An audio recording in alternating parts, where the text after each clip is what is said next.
तो चलतु आज आम बनिबा सुंदर गोटे कार्टून थीम रो केक टाकू। तो नमस्कार जय जगन्नाथ, केमती अच्छा आपण मैंने मु सुदीपा आपण मानक आज गोटे बहुत ही सुंदर गोटे केकटा नहीं आसी। तो आपण मानक तो सब मु किछि ना किछि नुआ चेष्टा करूची शिखेबा पई, बट आज आपण मानक ना प्रॉपर केमती आइसिंग करबा केमती फ्रिज रे रखिबा से विषय रे आपण मानक किछि किछि कहिबी। तो बहुत थोड़ा एक्चुअली मोर ना केक ऊपर माने वीडियो रे कमेंट आसे कि दीदी आपण पूरा पूरी केक रो वीडियोटा आनंतु।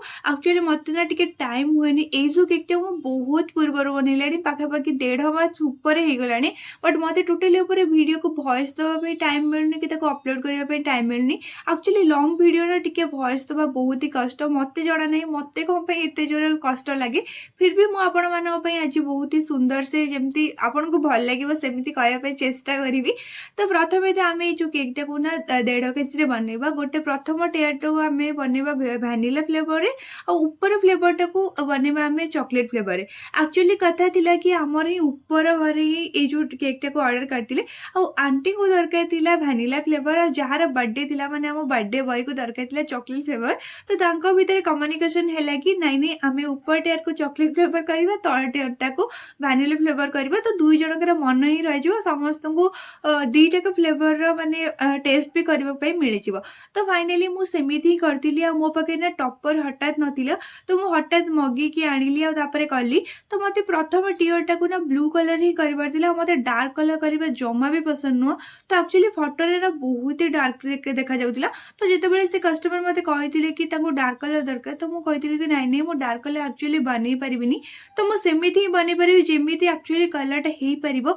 तो मु सब बेले आपण माने प्रिफर करंतु कि जेते कम क्रीम रे माने जेते कम कलर मिसै परिबे, काहे जेते कलर को अवॉइड करबे आपण पे भल और छुआ माने जो माने कहउछन तांको पे तो बहुत ही भल।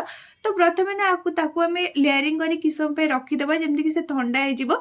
तो ऑब्वियसली मु आपण मानको ऑलरेडी देखि साची स्पंज केमति बना जाय। जदि आपण माने देखि नांती त निहाती बाबरे जाय कि देखि नियंतु। तो आउ थरे भी आपण मानको पे ना तीन प्रकार रो पूरा पूरी केमति स्पंज बना जाय सेटा तो निश्चय बाबरे आनिबी, सेटा भी आपण माने निश्चय देखिबे। तो एटा आमे चॉकलेट फ्लेवर कर देथिले। तो मो सेतिमेंका ऊपर टियर टाको येलो कलर रे करिबार थिला, तो येलो कलर रे कर देथिली।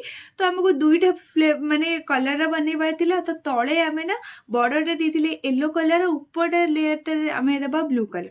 तो सेमिति किछि कॉम्बिनेशन रे भी करिबार थिला। तो आमे कोडिथिले कि केक टाको ना किछि समय पे जेतेबेले आमे रखि देबा माने कट करिकि, तो से जेतेबेले ठंडा हे जिबा तापरे आमे ताको आइसिंग करिबा। जेमति कि आइसिंग कले ना टोटली ऊपर केक रो जो क्रम्स गुराक बाहरिबनी, केकटा बहुत भल से पूरा क्रमकोट हेकी रहिबो। तापर हमको फाइनलाइजिंग करिया पे बहुत ही सहज हबो। तो मु सेमती ही किछि करथिली। और क्रीम को सब बळे ना मेल्ट करि सारला परे ही ताको बीट करंतु।